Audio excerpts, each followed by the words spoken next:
Tasting like a boss. I got Minerva McGonagall here, and we have a special one today. I have my adventure hat on. I had one for a long time, and I just lost it. This one came in the mail fortuitously because we are reviewing a coffee, which you knew from the thumbnails that I'm excited about. Hopefully you're excited about, and that is Boom Bones Coffee, Indiana Jones Crusader's Cup. This is whole bean. I ground it. I brewed it 3 ways. We'll go through those in just a bit. And the flavor is Scotcheroo flavored coffee. Now, maybe you know what Scotcheroo is. I did not, which meant that Minerva, I had to ask Alexa what it is. And apparently a Scotcheroo is a treat that is puffed rice, peanut butter, and butterscotch is what they said. I thought there was some chocolate in it too, but whatever. I guess it's like if someone didn't know what a snickerdoodle was and then you found out what a snickerdoodle is. That's what I just found out when it comes to being a Scotcheroo. But let's read the back, Minerva. But before we do, hey, let's look at the art. Very nice. You know, Bones has these partnerships with Disney. They do the Nightmare Before Christmas series, which I've reviewed all of them. Theirs are great. They just did a Marvel one, which Marvel is now owned by Disney, which was for the web slinger, the Spider-Man one. I didn't like that flavor. Thought the bag was great. And of course, Indiana Jones is now a Disney franchise because it's a Lucasfilm franchise. And so the back says Crusader's Cup. Crusader's Cup is a wise choice for those who want to embark on a flavor-filled journey with hints of nutty chocolate, butterscotch, and caramel. If you're ready to take on the world and explore new horizons, grab Crusader's Cup and set out on your next adventure. Pretty neat, and of course, it's replicating, you know, part of the Last Crusade with the Holy Grail there, the Cup of the Carpenter. So let's give it a taste, all right? But before we do, let's give it a smell. All right. Smells good. I knew that already because I had to brew it. Interestingly, I'm picking, you know what, I'm picking up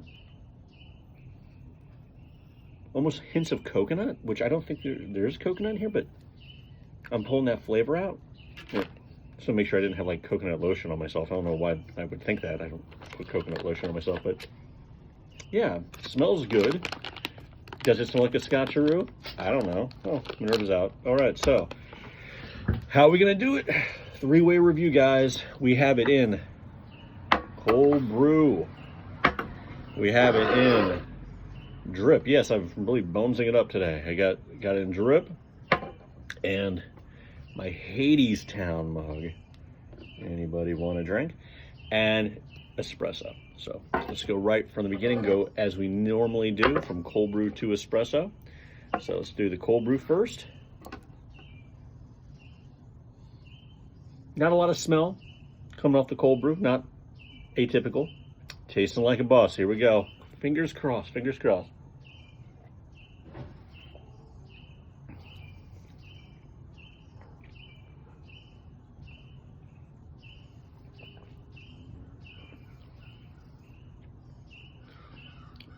Not a lot of flavor, more on the tea side than the cold brew side. Yeah, I did cold brew this for over 12 hours. I didn't go a full 24. I don't feel that a full 24 is necessary. But okay. If you guys saw my web slinger review, you know that in cold brew for web slinger, I said essentially had no flavor, but it had like this dry taste at the end. That doesn't have that dry taste at the end. This is, you know, still good. Well, let's go through it. Am I getting chocolate notes? Yeah. Butterscotch? No. Caramel? No. And nuttiness? No. I don't taste a coconut taste either. I just have a very slight chocolate taste. So cold brew wise on this one, not sure if I'm feeling it. At the same time, not bad. You never want to get a bag of coffee that you got just for the bag and it tastes bad. So this is definitely palatable. So if it doesn't work in the other formats and I'm forced to cold brew this, I'm not going to be upset. Is it my new favorite cold brew?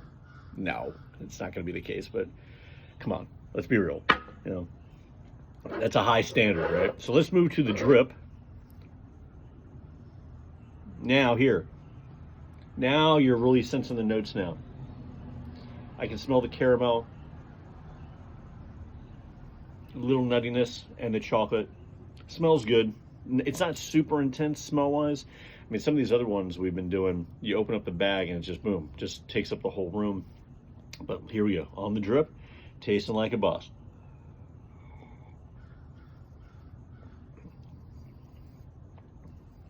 Yeah, that's really good. You can taste the butterscotch notes.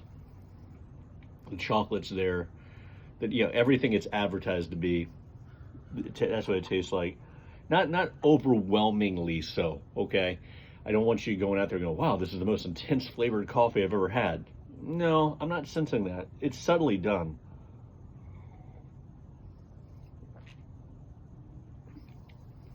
It's a very good cup of coffee because the bitterness isn't there. It's not overly earthy. Sour notes, there are no sour notes with this guy at all. So it's going to be on the more earthy side, but not tasting overly earthy. That's a very good cup of coffee. Well done. Okay, so that's a big thumbs up for me on the drip. All right, moving to espresso. Here we go. Now I'm hoping because there weren't any sour notes, this is going to be pretty good. So let's see. Give it a smell. Okay. Smell-wise, which is not atypical. On the espresso, higher notes being brought out by it. You know, I can actually smell the caramel. Yeah, and you know, I don't smell that coconut flavor that I smelled on. You know, I didn't smell the coconut flavor anywhere else except in the bag. So I don't know what that was all about. All right, tasting like a boss. Here we go.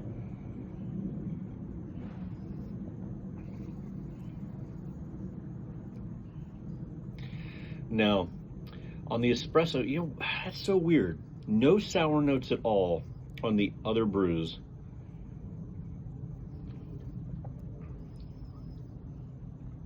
And not overly so, but almost like a rounded sourness. So it doesn't really work for me as far as espresso goes. So I wouldn't even waste the time on espresso unless you just really had to try it. I would save that for something else. This coffee is made for drip, as far as I'm concerned. So the cold brew, you know, I'm doing another Indiana Jones review tomorrow. That's right, because there's two flavors, guys. The Crusader's cup today and the toffee flavored one I'm going to do tomorrow. But I'm going to let this particular one sit in the cold brew for a longer period of time. And then I'll taste it before the next review. Maybe I'll have some differences of opinion at that point. Hopefully you watch both reviews once they're posted, and I'll let you know. But for right now, I'm going to be content with my cup of Marauder's cup. Is that what we're calling? No, it's Marauder's. Crusader's cup. Like it quite a bit, and I'll have to revisit this bad boy to see if the flavors develop more. Anyway, if you're excited about an Indiana Jones movie, listen, I don't really have high expectations. As long as it's just better than the last one, I'll be fine. One of the coolest characters of all time, and you can't, even if you ruin it with a bad movie, you're never really going to ruin the character or the feeling. I'm just glad I get to go on this journey one more time with this particular character. I got a truck going by, so I think that's my signal to say get out. Now, guys, still have some flavors coming up. Not just this Indiana Jones flavor, but tomorrow, the other Indiana Jones flavor. And if I can, I'll try to get middle daughter of boss involved because I think she wants to try it. But hit like, subscribe, hit alerts, share it. We're at like 275 people, which is crazy. I'd like to get to 300 just for the, listen, I guess I'm always want to grow and grow and grow. But the idea that we have this community of people who like coffee enough or chihuahuas enough, or I don't know, whatever we're doing enough that you guys actually want to join and stuff, I think it means the world to us. And thanks for making this little fun thing even more fun. All right. So until next time, that means tomorrow, if not sooner, keep tasting like a boss.